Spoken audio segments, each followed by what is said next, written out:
하나님의 비밀을 맡은 자라 말씀하는 하나님의 비밀은 세상은 모르게 감춰졌다는 뜻이죠. 그래서 비밀한 것입니다.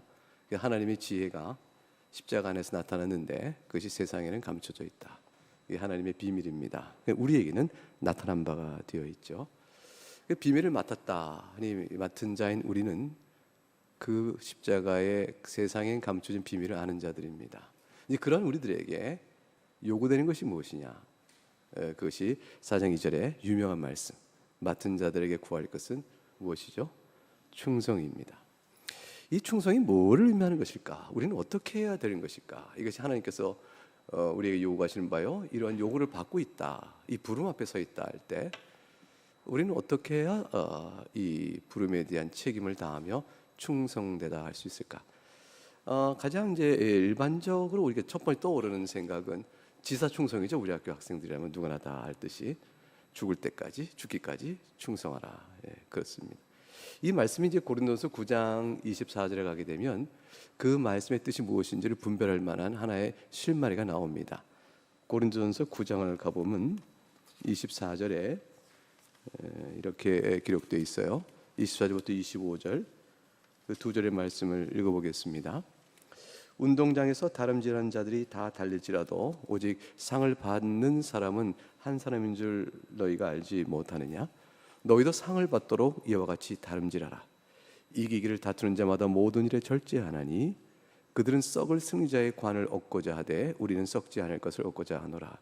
분명히 이 충성은 마치 썩을 상을 위해서라도 온몸을 다 내던지고 노력하고 절제하는 그 분투의 노력들, 그것들을 내용적으로 담고 있습니다. 지사충성, 그때까지 죽을 때까지 여러분의 몸과 마음을 다 던져 절제하며 노력하며 분투하십시오 라는 뜻으로 이와 같이 충성의 내용을 살필 수가 있습니다. 이 충성 속에는 분명히 그런 의미가 있습니다. 그런데 방금 읽었던 24절과 25절 그 다음에 나오는 26절, 27절을 보게 되어지면 그것만이 아닌 충성에 관해서 염두에 두어야 될 중요한 성질이 나타납니다.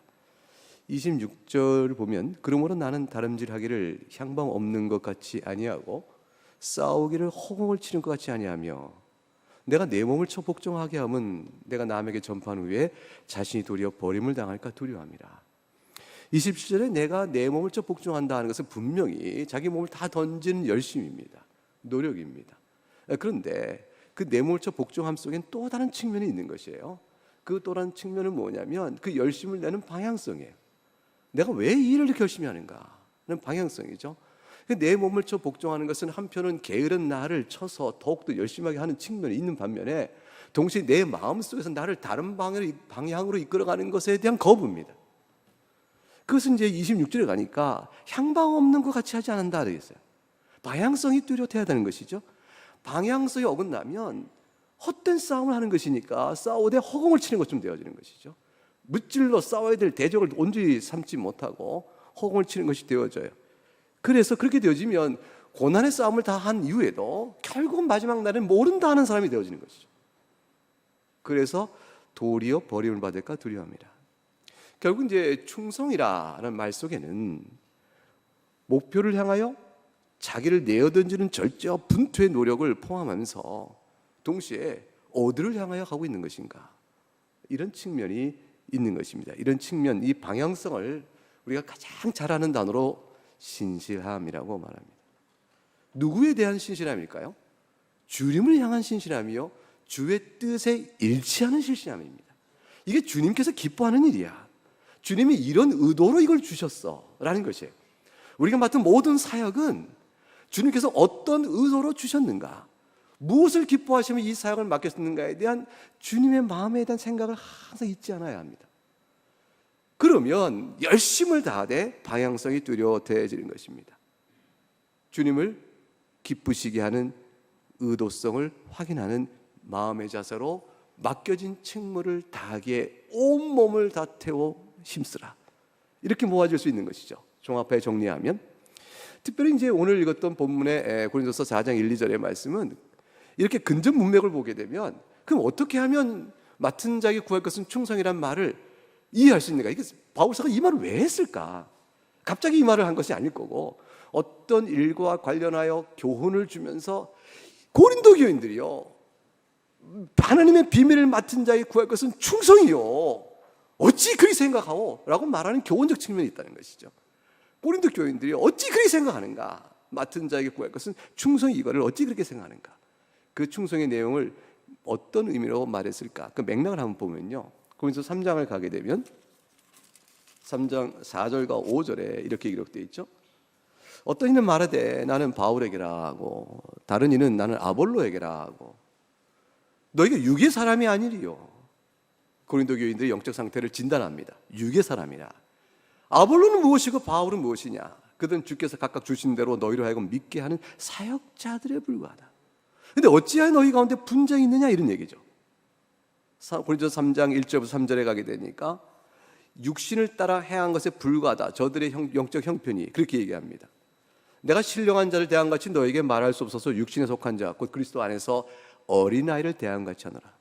내가 너희를 저주로 먹이고 밥으로 먹이지 아니했노니 이는 너희가 감당하지 못하였음이니와 지금은 못하리라. 지금도 못하리라. 왜냐하면 너희는 아직도 육신에 속한 자로다. 왜 그러냐면 현상이 드러났어요. 육신에 속한 자라는 영적 상태가 하나의 현상으로 증거됐는데 이들 가운데 분쟁이 있고 시기가 있는 겁니다. 육신에 속하여 사람을 따라 행하는 자들의 양상이 고린도 교회에 드러나니까 그렇게 진단한 겁니다. 그것도 무엇과 관련하여 그런 게 나타나요? 사역자입니다. 바울에게 속했다, 아볼로에게 속했다 라는 그들 나름대로 사역자와 그가 행하는 사역에 대한 판단을 근거로 저들 가운데 나눔이 있기 시작됐어요. 시기가 있게 됐어요. 분쟁이 일어났던 겁니다. 그러한 양상 자체는 전부 바울이 볼 때는 어린아이요, 아직도 육신에 속한 자에 불과한 영적 상태입니다. 한마디로 말하면 성령 안에 이끌어진 성화의 모습이 없는 거죠. 이것은 우리 안에 다툼이 있으면 거룩하지 않다라는 차원을 넘어서서 교회론적 의미가 있는 거예요. 교회가 어떻게 될 것인가는 교회론적 의미의 성화요, 거기에 속한 개개의 교인으로서의 개인적 성화가 이게 연결돼 가고 있으면서 나타나는 양상이죠. 사역자는 기본적으로 어떤 자인가를 바울 사도가 고린도서 3장 6절부터 9절에 이렇게 설명해 갑니다. 나는 심었고 아볼로는 물을 주었을 때 오직 하나님께서 자라나게 하신다. 역할의 분담이 있는 거죠. 심는 이나 물 주신 이가 아무것도 아니다. 자라게 하는 이가 없으면 심어야 무슨 소용이 있고 물을 줘야 무슨 소용이 있겠어요? 생명은 하나님께로부터 오는 것이죠. 심는 이와 물 주는 이가 다 한 가지나 각각 자기가 일한 대로 자기 상을 받으리라. 이게 중요한 얘기를 합니다. 각각 다른 사역을 주께로부터 받은 대로 할 것이요, 그 일에 대하여 하나님께서 판단하실 것이라. 우리는 그럼 서로 간에 어떻게 되는 것이냐?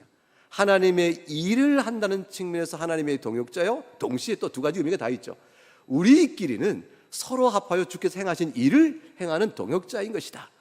그러니 우리가 하나일진데 하나님의 밭이요 하나님의 집인 너희를 향하여 하나로 우리가 각각의 맡은 일을 할 따름인데 어째 우리 가운데 나눔이 있을 수 있겠는가? 그러므로 사역자를 판단하여 야 누가 더 훌륭하네, 저 사람이 진짜야, 저기에 속해야 제도된 거지 어디에 속해 있어? 라는 식으로 판단하는 너희의 판단은 지극히 하나님의 교훈과 주의 말씀에 대한 무지에서 온다는 겁니다. 무지죠. 그럼 본래 우리가 하나님의 집이요 하나님의 밭을 주께서 받은 대로 각기 물 주고 또 심는 각각 역할을 할 때 우리들에 대한 판단은 어떻게 드러나는 것일까? 그것이 이제 고린도서 4장 3절과 5절에 있는 거예요. 오늘 읽었던 본문 그 다음에 나오는 것입니다. 그 다음에 이렇게 얘기하죠. 너희에게나 다른 사람이나 판단받는 것이 내게는 매우 작은 일이다. 나도 나를 판단하지 않는다. 그럼 자신이 얼만큼 잘했는지에 대한 판단을 안 하면 누구에게 판단을 받겠다는 거예요? 누구에게 판단을 받는 것일까? 그게 4절에 보니까 내가 자책을 아무것도 깨닫지 못하지만 이로 말면 내가 훌륭하게 했다, 잘했다라는 의롭다라는 판단을 하지 않겠다는 거예요. 내가 옳은가 그른가를 내가 판단하지 않겠다고 말하는 것이죠. 그럼 다만 누구신가? 나를 심판하실 이는 주님이시라. 이 주전 신전 의식이에요. 주님 앞에 서 있다라는 이 사실 앞에서 내게 맡겨진 일을 할 따름이니 때가 이르기 전 곧 주께서 오시기까지 아무것도 너희들은 판단하지 마라. 그가 어둠 속의 가증을 드러내고 우리 마음의 뜻까지 드러낼 텐데 그때야 비로소 하나님께서 보실 때에 착하고 충성된 종이요, 악하고 게으른 종이요, 다양한 형태의 주의 판단이 드러날 것이라. 이 판단 앞에서 우리가 사는 것이라. 교회도 사역자를 바라보거나 교인들 개개인의 신앙이나 우리 교회는 어떤가 하는 것도 이 의식 앞에서 서야 되는 것이라. 그거를 말씀합니다. 따라서 그것은 무엇이냐면 주님께서 무엇을 기뻐하시겠어요? 본래 주신받은 사역을 맡기신 주인의 뜻에, 의도에, 마음에 일치하는가 그렇지 않은가에 따라서 판단을 하실 것이라. 그것으로 드러날 것이니 너희 보기에, 교우 여러분들의 여러분 보기에 바울이 이 참이다, 아니 아볼로의 세례가 진짜지 라는 식으로 하든가 이렇게 우리 간에 어떤 나눔과 분쟁이 있어서는 안 될 것이라.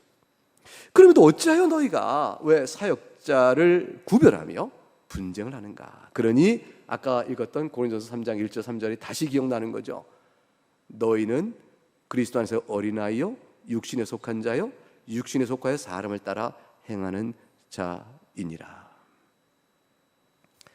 주님께서 판단하신다라는 것을 의식하는 것은 굉장히 중요합니다. 이 의식을 놓쳐버리면 우리 가운데 틀림없이 다툼이 있게 됩니다.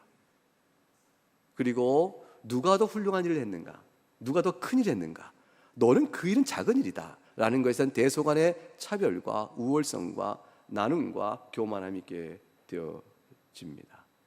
이것은 주님께서 우리에게 맡기신 주의 마음이 아닙니다. 전혀 아닙니다. 은사가 다양하고 맡겨진 일이 각기 다르며 그 일도 하는 일의 내용이 다르고 결과가 다르기 때문에 사람 보기에는 어느 은사가 더 좋고, 사람 보기엔 누구야말로 충성된 종이고 잘하는 사역자고 이렇게 나뉘어보고 판단할 수 있을지 몰라요. 그러나 주님은 그렇게 보지 않으시는 거예요. 주님은 주의 뜻 가운데 각각 일을 맡겼으니 10명의 교인을 데리고 평생 수고한 자도 주께 보시는 눈이 있는 거예요. 부흥의 때에 목회한 사람을 보는 눈이 있고, 지금 교회 사가들이 나중에 평가하겠지만 침체기 일하 할지라도 주님 보시는 충성된 종들이 있는 거예요.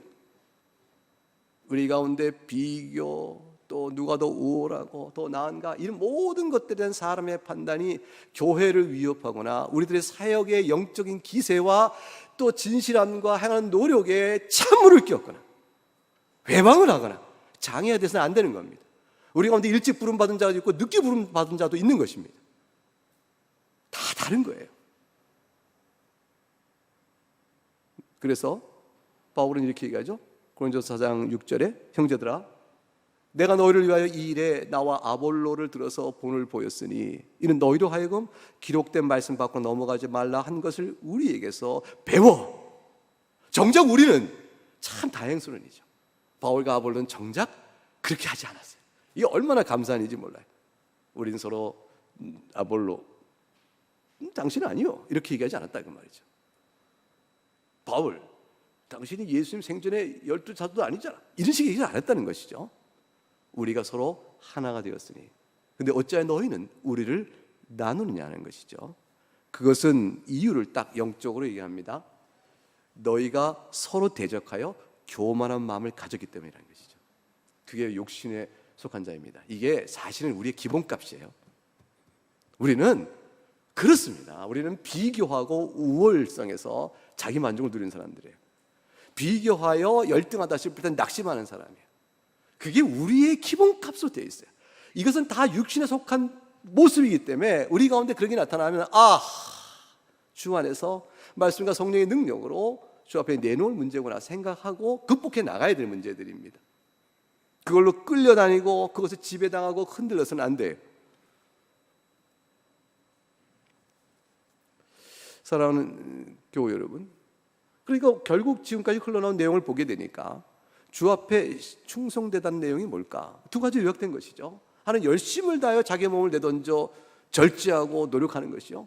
또 하나는 그것이 모든 것이 방향성이 있어야 되니 주의 뜻에 일치해야 하는 것이다. 그렇게 그렇게 된다면 나타나는 영적인 덕목은 교만이 아니고 대적이 아니고 분리가 아니고 나눔이 아니고 사랑의 일치요 연합이요 상호 유익을 위해 협력하는 복된 모습이 드러나는 것이죠. 이 고린도전서의 그 유명한 13장에 무슨 장이 있어요? 사랑에 관한 내용이 나오는 이유가 있게 되는 겁니다. 이 흐름을 따라 그 내용이 나오게 되어지죠. 아무리 바울과 아볼로가 훌륭한 사역을 했다 보십시다. 좋은 사역, 많은 사역을 남겨놨다 합시다. 그런데 서로 다퉈요. 경쟁합니다. 바울이 자기 업적을 자랑하고 아볼로가 자기 업적을 자랑합니다. 그리고 사람들, 교인들도 나뉩니다. 바울에게 속했다, 아볼로에게 속했다. 그러면 그 모든 것들은 그리스도의 뜻이겠어요? 그리스도의 교회를 세우는 것일까요? 전혀 아닌 것이죠. 왜냐하면 그건 그리스도를 나눠버리는 것이거든요. 그래서 고린도전서 1장 11절 내용부터 이렇게 되어 있어요. 고린도전서 1장 11절부터 읽어보면 이렇습니다. 내 형제들아, 근로의 지편으로 너희에게 대한 말이 내게 들리니 곧 너희 가운데 분쟁이 있다는 것이라. 내가 이것을 말하거니와 너희가 각각 이르되 나는 바울에게, 나는 아볼로에게, 나는 게바에게, 나는 그리스도에 속한 자라 한다는 것이니 그리스도께서 어찌 나뉘었느냐. 여러분, 이거는요 신학으로 달려진 거예요. 신학으로. 왜 그리스도파가 생겼겠어요? 왜 게바파가 생겼겠어요? 까다롭겠어요? 게바가 내 큰아버지야, 그리스도 속한 거 아니란 말이에요. 고린도 교인들 가운데 나뉜 것은 다 신학적 이유가 있는 거예요. 내에서 명분이 있어요. 게바야말로 그리스도의 수제자 아니냐.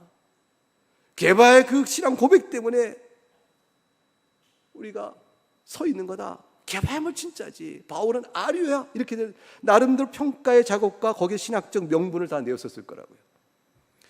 그 신학 명분이 주장하는 사람들에게는 의미가 있게 다가왔겠지만 미처 못 본 게 있죠. 그 모든 것들은 한 그리스도 안에서 이루어지는 일이라는 자신을 못 보고 있는 거죠. 그리스도를 찢어버리는 겁니다. 나뉘어버리는 겁니다. 이건 죄입니다. 이것은 악한 거예요. 이것은 육신에 속한 겁니다. 이게 뭘 잊어버리냐면 충성심으로 했는데 신실치 못한 거예요. 그러니까 게바에게 속했다라고 주장할 때 그 주장의 마음은 신앙이 열심히 있는 사람이라 그러죠. 신앙이 열심히 온 사람은 뭐 하겠어요? 그게 무슨 상관이야? 그게 무슨 상관이야? 난 아무도 안 속했어. 뭐 적당히 신경도 안 썼을 겁니다. 속했다라고 말하는 사람은 이유가 지시하고 열심히 있는 사람이겠죠. 나름대로 명분과 이유를 제시했을 겁니다.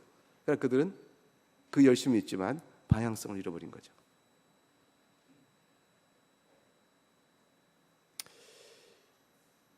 합신이 말이죠.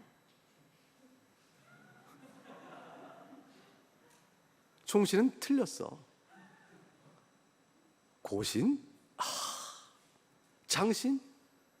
이런 식의 평가로 인해서 우리에게 속함을 자랑하고 우리에 대한 우월성을 의식하여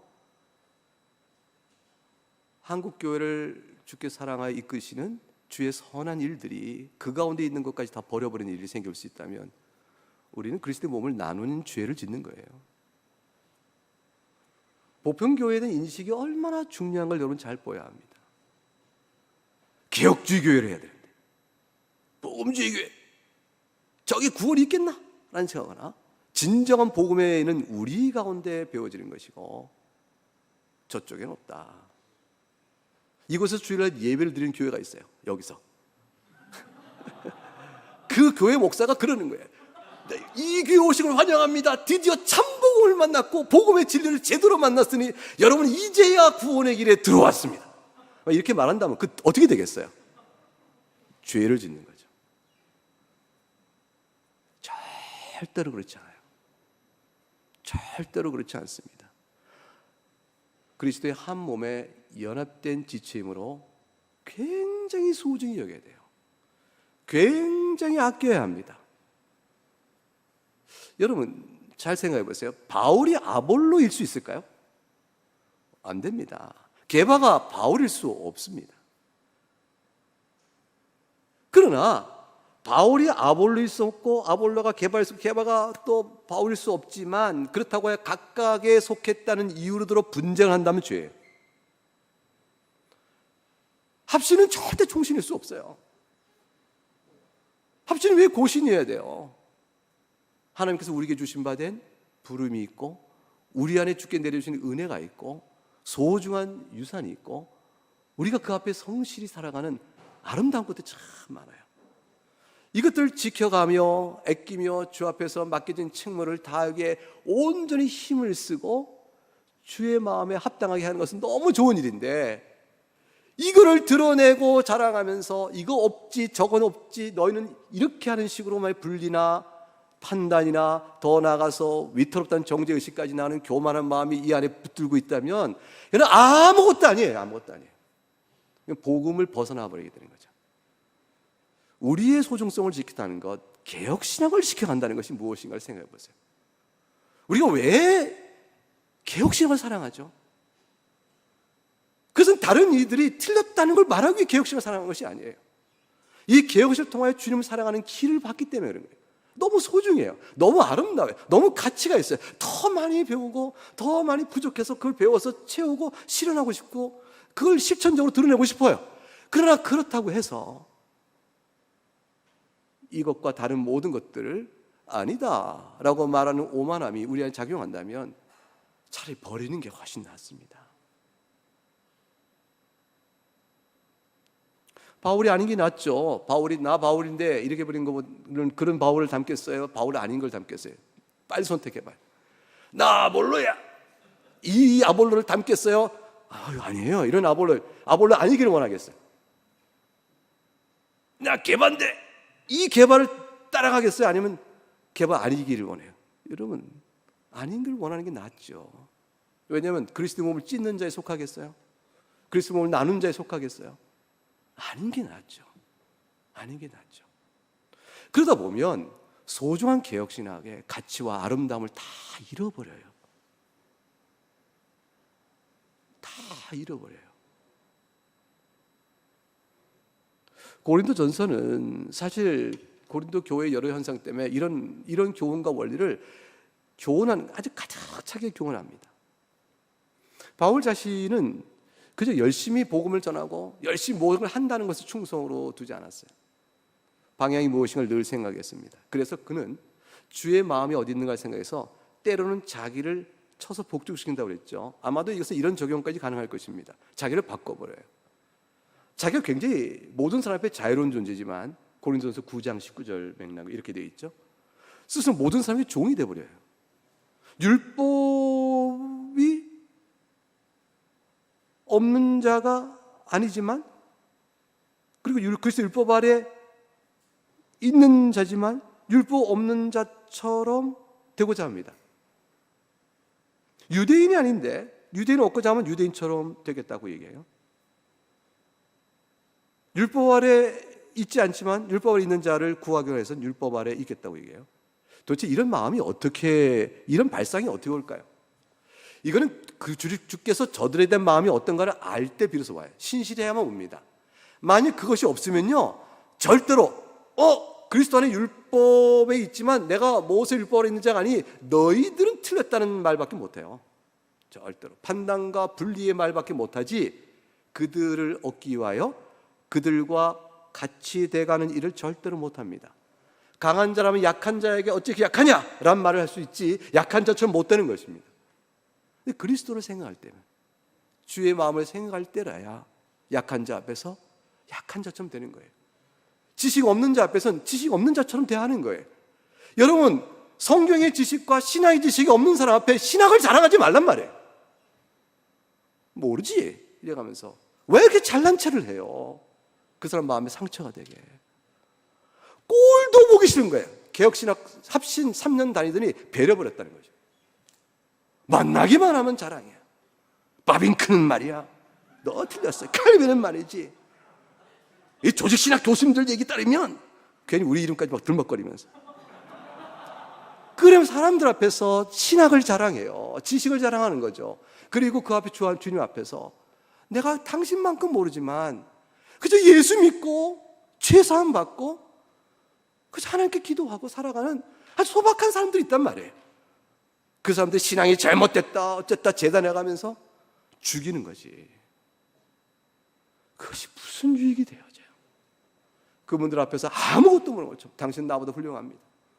그리고 보니까 내가 책 보느라고 기도를 못했는데 당신은 그렇게 사복마다 기도하시는군요. 나는 참으로 책 보는 게 좋아 사람 만나서 교제하고 그를 돕는 손길에 인색했는데 당신은 그 어려운 사람을 찾아가는군요.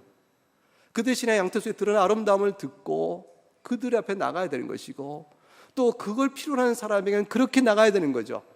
책을 평생 안 본 사람 앞에 책 들이밀고 신학은 이거고 복음 이거 말하는 걸 전도가 되겠습니까? 그래서 그 영혼을 구원할 수 있겠냐고요. 다툼하고자 나서는 거죠. 장신다녀? 잘 만났다. 너 배운 거 얘기해봐. 이렇게 나서는 작정의 마음을 갖고 나는 사람에게 선한 그리스도의 복음의 능력과 사역들이 이루어질까? 여러분, 그 마음을 버리셔야 합니다. 철저히 내어 버리셔야 돼요. 얼마나 감동을 받아요, 개혁신학을 공부하게 되면. 와, 설명이 이렇게 되네. 하나님의 예정은 무조건 믿는 거라 했는데 예정론을 이렇게 풀어가니까 신론적 설명이 나오고 인간론적 내용, 그리스도의 작전까지, 야, 이 어마어마한 아름다운 신학 체계를 봐라. 나는 봤다. 여러분, 그 본 사람 몇 사람 안 돼요. 그리고 보고 그것을 말로 옮길 수 있는 사람은 더욱더 몇 사람 안 되고요. 말로 옮겨도 제대로 옮기는 사람도 극히 적어요. 죄에서 용서받았다는 걸 잊지 마세요.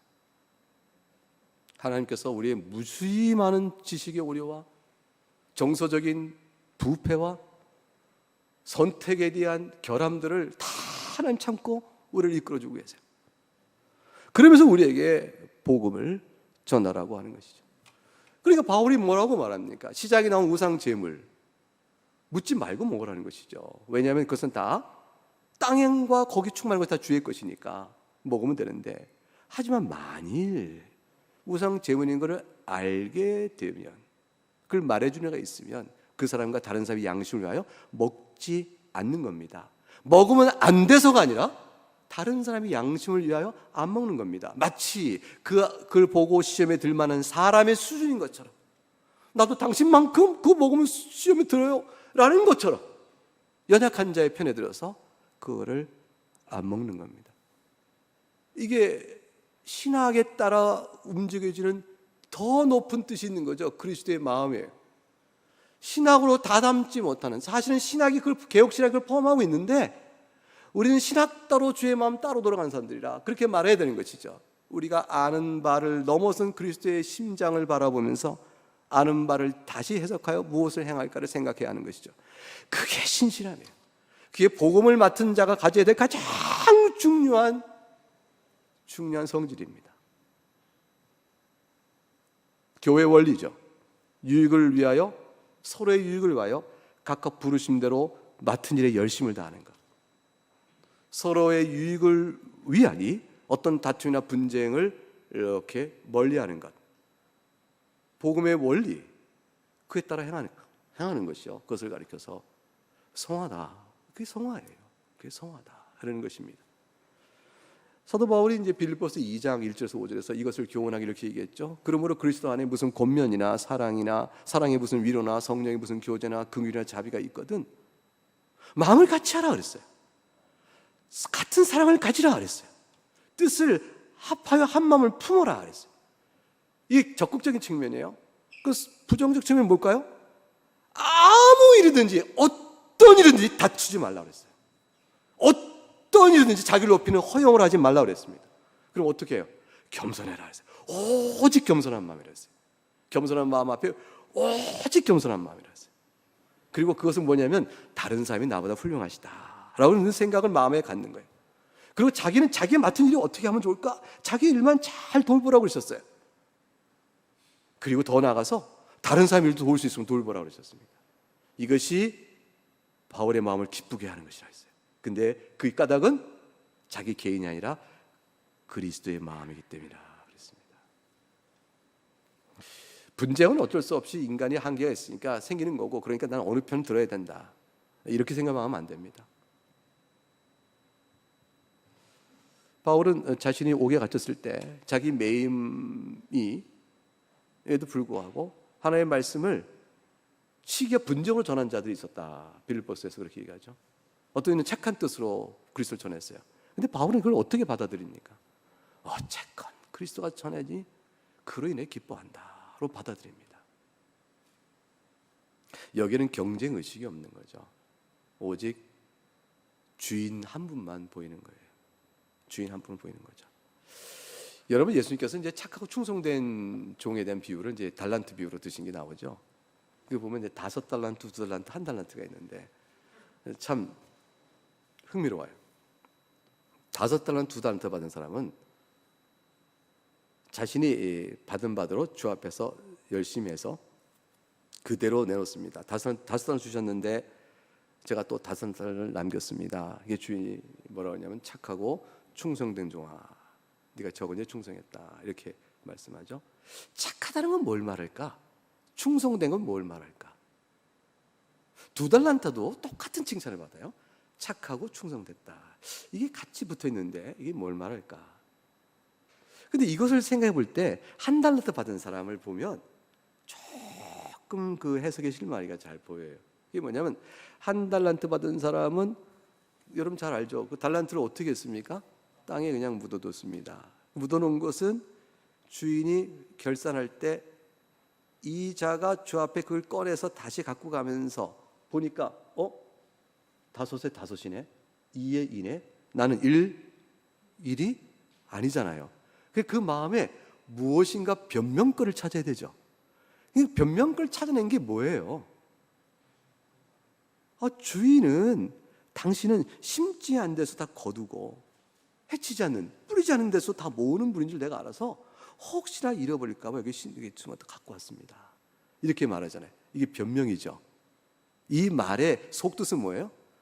나 주인님께 신실합니다.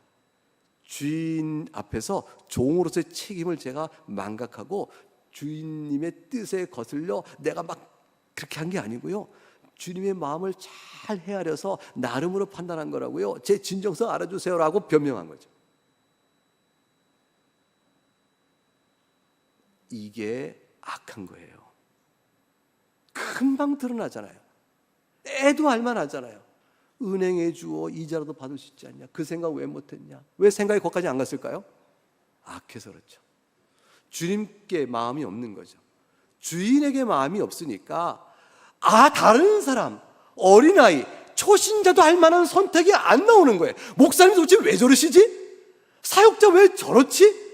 아니 왜 장로님이 왜 저러셔? 이런 일에 대한 판단을 어린아이요 초신자도 할 만한 일들을 안 하는 거예요. 마음이 딴 데 있으니까, 주인에게 충성되지 않으니까, 신실하지 않으니까 그 선택을 못합니다. 결국 주님께서 뭐라고 그래? 악하다 그러셨어요. 악하다. 그리고 게으르다 그러셨어요. 하나님 마음에 합당하지 않으니까 악한 거요. 열심을 내지 않았으니 게으른 겁니다. 착하고 충성된다는 것은 주인의 마음을 살피는 거죠. 맡기실 때는 늘려라 라는 주의 마음이 있구나. 그걸 살펴서 그 뜻에 따라 부지런히 한 것이죠. 악하고 게으른 것은 주인의 마음은 전혀 아랑곳하지 않고 자기 마음대로, 아마도 1달란트 받은 사람이 제일 비교의식이 높았을지 몰라요. 나는 왜 하나냐? 내가 왜 열심히 해? 그랬을지 몰라요. 자기 나름대로. 결론을 내려보죠. 사람이 마땅히 우리를 그리스도의 일꾼이요 하나님의 빔을 맡은 자로 여길지어다. 그러니 여러분들이요, 우리가 각각 행한 일들은 주님 앞에 책임 맡은 바대로 주 앞에서 판단받을 줄 알고 하는 사람들이니 우리 가운데 여러분의 판단에 의해서 게바파요 바울파요 이렇게 나눈 일을 하면 되지 않습니다.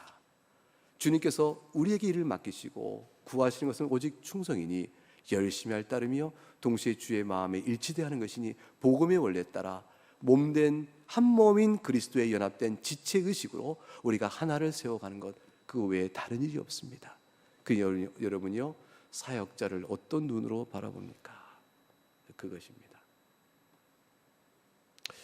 이 말씀은 고린도 교인에게는 여러분들이지만 사실 우리에게 그대로 돌아오면 우리는 우리 사역을 어떻게 보느냐 하는 것이고, 우리는 우리의 다른 사역자들을 어떻게 보느냐 하는 것이고, 우리는 우리 교회와 다른 교회를 어떻게 보느냐 하는 것이고, 우리 학교와 다른 학교를 어떻게 보느냐 하는 것이죠.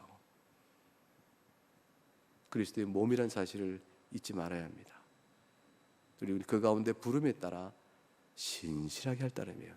신실함은 분쟁과 다툼 없이 겸손함으로 사랑으로 한 마음으로 한 뜻으로 나가는 것입니다. 다 사랑하세요. 이단 빼고 다 사랑하시면 돼요. 이단도 사실은 그 속에 속한 주의 영혼들이 있어요. 불쌍히 여겨야 돼요. 그리고 절대 교만함만 품지 마십시오. 겸손함으로 엎드릴 뿐입니다. 그럴 때 추수한 날에 얼음 냉수 같은 충성된 사자, 주인의 마음을 시원하게 하는 잠언 25장 13절에 귀한 사역자로 주께서 인정하실 그날을 보시기 바랍니다. 우리를 불쌍히 여기시는 주님의 도움을 믿읍시다. 그리고 주의 도움을 의지합시다. 어려운 시대에 사역해야 될 여러분들, 여러분은 여러분 안에서 이 한 가지의 충성된 종으로서의 자긍심을 잊지 마세요. 주의 마음을 헤아려 주의 마음에 신실하고자 오늘에 이르렀사오니 주여 불쌍히 여기시고 도와주옵소서. 그를 바라고 나가는 여러분 될 수 있기를 바랍니다. 예, 함께 기도하겠습니다. 하나님 아버지 감사합니다. 우리가 하나님의 비밀을 맡은 자요 복음의 진리를 아는 자로 우리를 부르셨사오니 우리에게 구하시는 것이 충성이라 하였사오매 그 뜻을 헤아려 우리가 게으르지 않고 열심으로 분투 노력하되 그 모든 일이 복음적 원리요 주의 마음을 따라 행하는 자가 되어서 행하는 모든 일의 판단을 주께 받을 줄 알고 주님에게만 우리의 안목과 시력을 집중하여 주님의 마음으로 겸손한 가운데 사랑하며 연합하며 뜻을 이루며 그렇게 나가는 저희가 되게 하여 주옵소서. 저희는 아는 것이 있으면 모르는 자를 낮춰봅니다. 우리는 주께서 우리에게 주신 것으로 행한 결과가 있으면 그것이 없는 자를 향하여 게으르다 감히 말합니다. 이 모든 어리석은 일들이 우리 가운데 점점 약해지게 하시고 주를 사랑하여 주 앞에 부르심에 합당한 충성된 종으로 서가는 저희들로 잘 서가도록 주여 도와 주시옵소서. 사랑하는 학우들이 학습을 준비하고 장래 주의 사역자로 가까이 나가는 그 걸음걸음이 거칠고 험하겠지만 방향성 있는 허공을 치는 자가 아니요 주의 마음을 헤아려 그 길로 가는 자임을 생각하게 하시고 그리하여 잘 감당하도록 주여 도와 주시옵소서. 예수 그리스도 이름으로 감사하며 기도하옵나이다. 아멘.